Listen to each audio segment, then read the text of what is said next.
Good. Cross.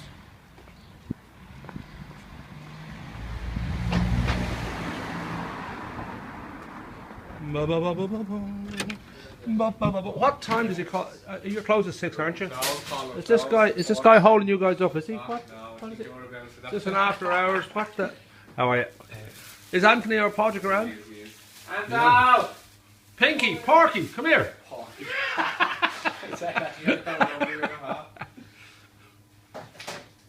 Get. Oh, there he is. There he is. You haven't contemplated Paul yet. You have had 2 weeks to contemplate. How much does your brain need? How much space? It needs a lot. I told Patrick yesterday to contemplate as much as he possibly could over the next 24 hours. He's coming outside there now at the moment. He's coming outside now. What's he doing outside? What's he? He has that van. He has that van. I should know what that means, do I? What sort of van are we talking about? Oh, the white van. Ah, what's he up to? You hear that noise? He's very tricky. What the hell is he up to? Is he just learning? He looks like he's just learning. No, he's got cannabis plants in the back of that. He's asking up to round with. Ah, there you go. That's somewhere between Lara and round with, I believe there was a few cannabis plants found. Ah, well there you go. That would explain the driving. He was driving very slow and he was in reverse. You live up around there, Anton, I'd cohabitate. That would. Oh yeah, I'd say you do. I'd say you do. Yeah, but I don't have a very big electricity bill. I need to put in more solar panels. So we have decided that we'd go with, as I said, we'll aim for the 10. We might do a butcher's dozen, which would be 11, I think. Butchers always like to just be one short, don't they? So well, we could do 11 nowadays, yes, because yeah. only then they can charge for 12 and get away. There you go. That's the way to do it. It's not the baker's dozen anyway. So you did mention, I think, one or two ideas you had floating around in a, and there's lots of space there for it to float. I'm just wondering if one of them is anywhere near your actual mind at the front, so you could actually articulate. Yes. I just need to get a person's name for you then, so that you can.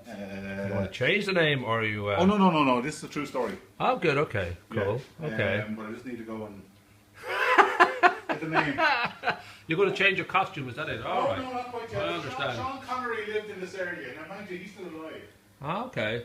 Hang on. The actor Sean Connery, I didn't know that. I thought he was from Scotland. He was, but he cohabitated here for a little while. Right. Okay. How are you feeling about the Wicklow Arms planning application? Was that a surprise to you? No, but certain aspects of it is a little bit over the top, should we say? Right. Is it you and Padraig are doing the application, I presume? Because, you know, you guys sort of own all the property around here. Is that you, Padraig, making these apartments?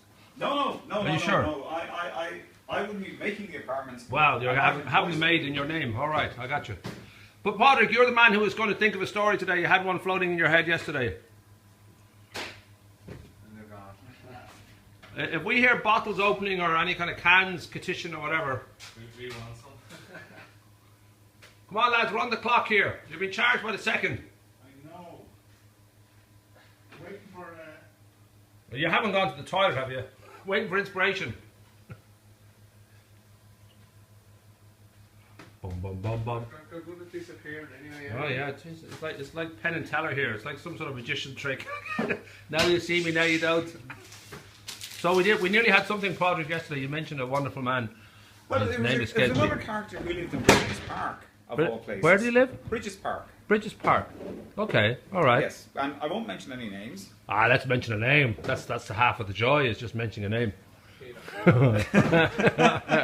But this gentleman, like many people at that time, would have kept pigs or whatever. Well, look, I'll pause this, and then you just tell me the name, because I won't remember the name. Like, just I'll pause it there. What is? We'll call the gentleman Tony. Tony. Okay. Tony. I got a surname. No, just Tony. No. Okay. There's not that many people in now Bridges Park. Now for legal reasons, we'll just refer to the gentleman as Tony. I'll take the pause off now. Okay, there you go. Anyway, the said gentleman, yeah, exactly. The said gentleman was also employed by another farmer up Winegates, who also kept pigs. Ah, okay. But the situation was that Tony only ever had, let's say, 1 or 2 sows, and each, as you know yourself, these sows would farrow down and have a batch of piglets. Tony was very lucky that none of his piglets ever died. All right, that's kind of handy. Yeah, very handy. Yeah. However, the gentleman farmer he was employed by, on occasions, would come out to find that one of his sows' piglets would have died. Ah. Sometimes they didn't quite look like they belonged in the litter. But Tony's litter sometimes had a piglet in it that also didn't look like it belonged there, but it was Right. alive. Well, I think I'm beginning to get a So- bit Sherlock on this one. More than one occasion, Tony would sort of be leaving his work establishment and something would be moving in his lunch bag. But on the way up that morning, the dead piglet that was in his lunch bag, of course, wasn't moving. There was a little swapsy. Holy moly.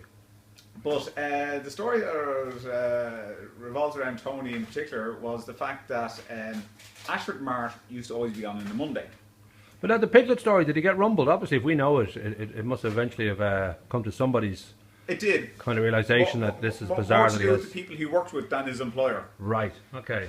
That's good to know. then. Because, like, when you're leaving with a wriggling lunch bag, somebody's going to ask, what's the story? Sure. No, I no think one that's squealed fair. on him, not even a pig. Ba-boom! There we go.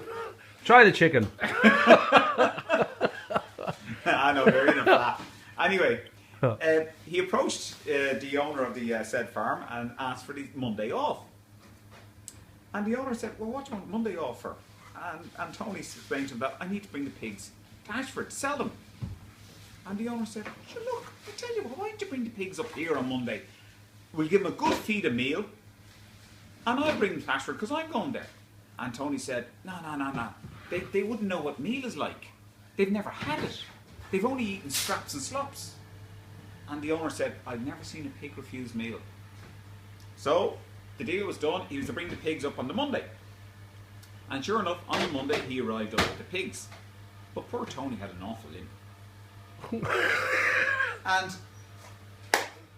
that put aside, the owner brought the pigs in to put this meal out in the troughs, and the pigs went over, had one look at it, and didn't bother.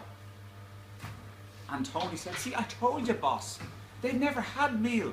They wouldn't know what it's like. They've only ever had slops. The owner said, fair enough, load them in the trailer, and off he went.